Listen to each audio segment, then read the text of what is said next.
श्री गुरुचरित्राच्या पहिल्या अध्यायात एक अत्यंत सुंदर शिकवण दिली आहे.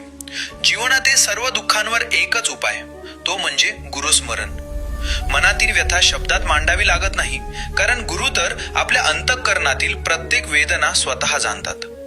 गोष्ट अशी, एक साधा नामधारक गुरूंनी दिलेल्या नाममंत्राचा जप करत एका दुसऱ्या गावात राहत होता.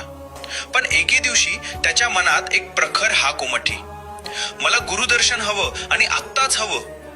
ही तळमळ इतकी तीव्र होती की तो सर्व काही सोडून गाणगापूरकडे निघाला. रस्त्यात तो गुरूंना आर्तपणे साद घालत होता. हे गुरुदेव, मी तुमचा दास आहे. माझी व्याकुळता तुम्हाला ठाऊक आहे. तुमच्या स्मरणाने सर्व दुःख नष्ट होतं.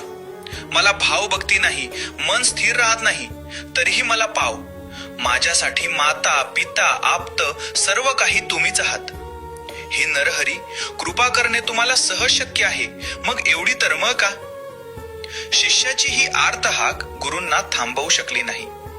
गायीने वत्सासाठी जशी धाव घ्यावी, तसंच श्री गुरु त्या साधकाकडे धावत आले. शिष्याने त्यांच्या चरणांवर मस्तक ठेवले. क्षणात त्याची सारी व्याकुळता शांत झाली आणि त्याच्या हृदयात स्थिरावली. श्री गुरूंची दिव्य मूर्ती आणि त्यांची अनंत कृपा. ही होती श्री गुरुचरित्रातील पहिल्या अध्यायातील कथा.